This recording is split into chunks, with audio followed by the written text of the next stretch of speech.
Somebody has to save our skins. Wonderful girl! I'm gonna kill her or I'm beginning to like her! Hey guys, and welcome back to My Nerdy Home. So, Crisis on Infinite Earths is happening right now on the CW, and let me tell ya, I am here for it. This year, it's the largest crossover in the Arrowverse history. They're crossing over with the shows Supergirl, Batwoman, Flash, Arrow, and Black Lightning. And we started off with Supergirl. So, if you're not familiar with Crisis on Infinite Earths, it was a DC Comics graphic novel, and what had happened was DC Comics had always faced some continuity issues. So in order to deal with some of their characters and even rewrite some origin stories, they created the multiverse. And at one point, the multiverse was so expansive that it got kind of confusing for readers. So what they did was ended up having one huge multiverse battle in Annihilation. And that is what is going on right now in the Arrowverse. Now, the CW has also kind of adapted this kind of writing in order to bring back characters that have been killed off, such as like the fan favorite Leonard Snark, who is Captain Cold, and most famously Harrison Wells. He's constantly coming back,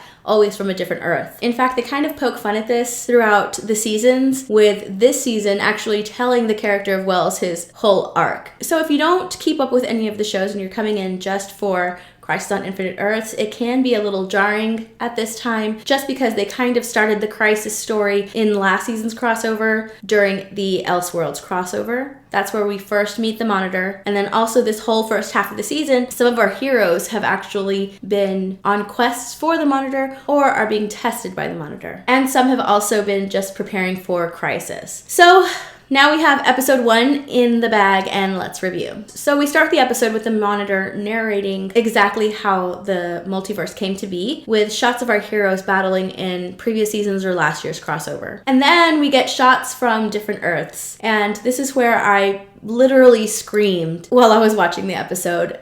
They totally gave some fan service at the beginning of this episode, and I thought it was just brilliant. When the Arrowverse started and they introduced the multiverse, this is exactly what I wanted to see. I wanted to see them incorporate things from different shows, different movies, and that's what they gave us at the beginning of this episode. So we see Gotham City on Earth 89, kind of a nod to Batman 1989, and we actually see Alexander Knox, and he's reading a newspaper that has an image of Michael Keaton's Batman on the front page, and that is totally dope. I thought it was really, really neat. The only thing was that the light in the sky was actually the Batwoman symbol. And then he says, I hope you're out there, big guy. So I was kind of confused at that, because I figured it would be, the 89 bat symbol up in the sky, but it wasn't. It was the Batwoman one. So I was kind of confused at that. Oh, and also the music from the 89 Batman was playing in the background. I thought that was pretty dope too. So then we moved to Earth 9 in San Francisco, and we actually get shots from DC Titans, and I thought that was so dope. I believe that the footage that they showed was unused footage from season 1's finale,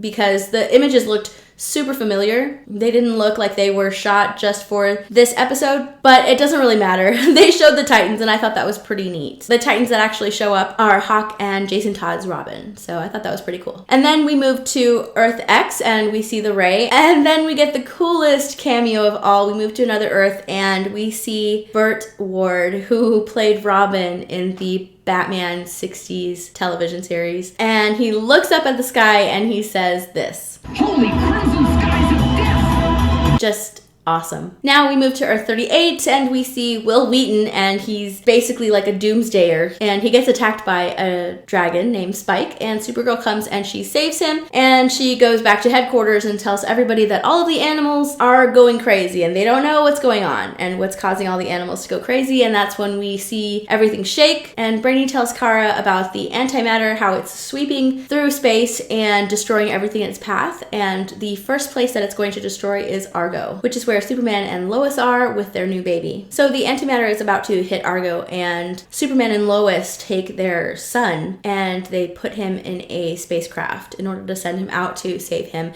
And I thought that was pretty cool. It kind of paralleled the comics a little bit, where Lex Luthor and Lois Lane, on a different Earth, they're actually married, and they send their kid into space on a spacecraft. So I thought that was kind of cool. It kind of paralleled the comics a little bit. Now, the one thing that I don't kind of like is the CW's Superman. Superman. All of our others look the part when they're suited up, and he kind of stands out. He's kind of like an oddball. He kind of looks like a cosplayer. I've never really liked the show's version of Superman. But I mean, I guess he is a TV Superman, so he kind of fits the part of a TV Superman, but he's just always stuck out like a sore thumb for me. Anyways, so Argo is destroyed, and we go back to Supergirl's expression, and she's just devastated. And then we move to the next scene, and it is Oliver and his daughter Mia on Lianyu, and they are met by Harbinger, and Harbinger has come to take them to Earth 38 because the crisis has begun. She also goes and gets Barry in Central City, and she brings him to Earth 38 as well.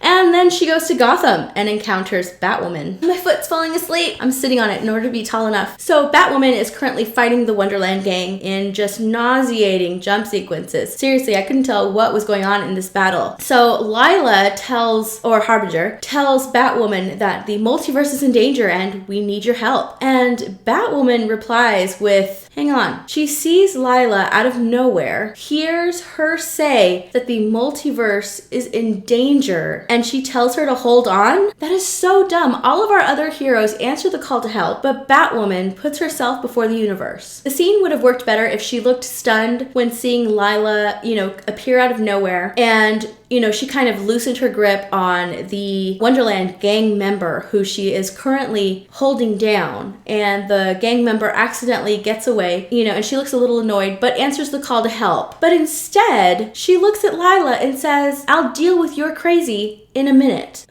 What a bitch. So then we move to Star City, and we see a couple members of the Legends. We see White Canary and the Atom, and Harbinger appears to them and tells them to come with her. So yeah, they go with her. So now all of our heroes are on Earth 38, including Superman and Lois, who we find out weren't destroyed by the antimatter wave, that Harbinger actually saved them at the last minute. So here they are. So Batwoman is really mad at Harbinger for taking her away from the Wonderland gang member, and she punches her. What a bitch. Supergirl calms her down and tells her that everything is okay. And so Batwoman takes off her cowl and reveals her identity to everyone in the room. Next, we see Lila telling all of our heroes that the Monitor wants them to take a stand here on Earth 38 in order to prevent the antimatter from destroying any other Earths. So Harbinger leaves in order to meet with the Legends and Barry Allen. And as soon as she leaves, Batwoman is like, I still don't like her. Are you kidding? She's still putting herself before everything that's going on right now.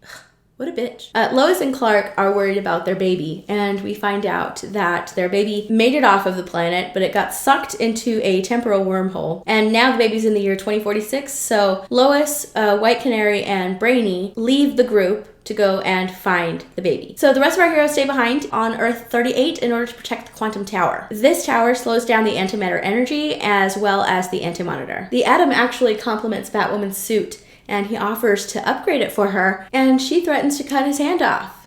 What a bitch. Oh my god, my foot's asleep and now it's waking up. So our heroes prepare to take a stand while Jean helps to evacuate Earth 38 on many alien ships with the use of a transmitter portal created by Lena Luthor. Superman has a crisis of conscience, but don't worry, Supergirl is here to give him hope, and then everyone prepares for battle. Oliver gives his daughter Mia a Green Arrow outfit, saying that there should always be a Green Arrow because he knows that he's about to die during this crisis. However, Oliver then finds out that Barry is also going to die in the crisis, and he gets really upset, and he has a small meeting with the Monitor and tells him that they had a deal during last year's crossover, telling him that he offered to sacrifice himself so that Barry and Kara could live, but then the Monitor tells him, I did save them. I didn't have them die during last year's crossover, and now this is a whole new crisis, and people are gonna die. So now we see the quantum tower working. It's helping to slow down the antimatter, and the Anti-Monitor sends his army of shadow demons to fight our heroes. And our heroes try and fight them off. Batwoman even has the Atom upgrade one of her batarangs because she is really not effective against these shadow demons, and he upgrades her batarang and she's able to take out 3 shadow demons with just 1 batarang, and she turns around and she's just like, not bad.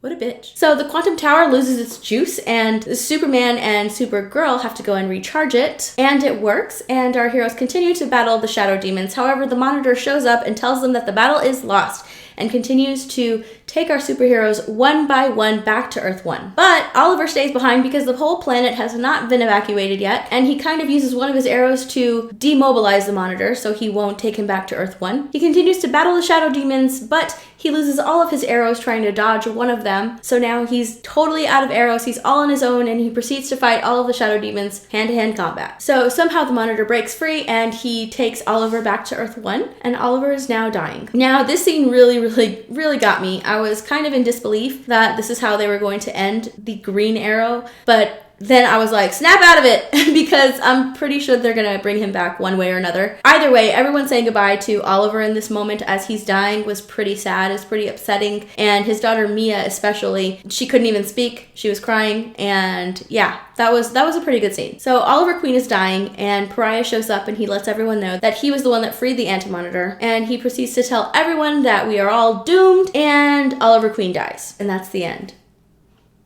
Oh, I totally forgot. They end up finding the baby, in case you guys were like, oh, what happened to the baby? Yeah, they end up finding the baby. We do meet future Oliver, who's kind of like suspicious. I wonder if they're gonna bring him back. He's a much older Green Arrow, kind of weathered, kind of battle worn, and the look that he gives Lois when she takes her baby or finds her baby and is like, thank you. The look he kind of gives her is kind of suspicious, and he asks a lot of questions. They give him a lot of answers because on every Earth they trust Oliver Queen. But this Oliver kind of gave me just a weird feeling. So I wonder if they're going to bring back that Oliver or if he's an evil Oliver. I don't know. Either way, White Canary, Brainy, and Lois do rescue the baby, and they come back just in time to see Oliver die. So that's the first episode. Overall, 7 out of 10. It was a pretty good start. The next episode is Batwoman, and I'm not really looking forward to that. The only thing I'm looking forward to is Kevin Conroy coming back. He's going to be playing Batman, so that's pretty cool. But I did a couple of videos saying how much I don't like the Batwoman series. I really don't like it. Just know that the audio is not very good on those 2 videos. I didn't have my mic when I was doing those 2 videos, so the audio is not very good. Either way, they're still there if you want to check them out. I'm looking forward to the rest of the crossover. I am actually someone who does enjoy these crossovers, and I do enjoy the Arrowverse. As corny as it can get sometimes, I actually like watching the shows. Except for Batwoman. What a bitch. So that's it. I hope you guys enjoyed watching this video, and if you did, please give it a thumbs up and feel free to share it around. Also, I hope you will consider subscribing and let me know in the comments what videos you'd like to see in the future. Okay, I'll see you all next time. Bye, everyone. Oh, my foot's asleep.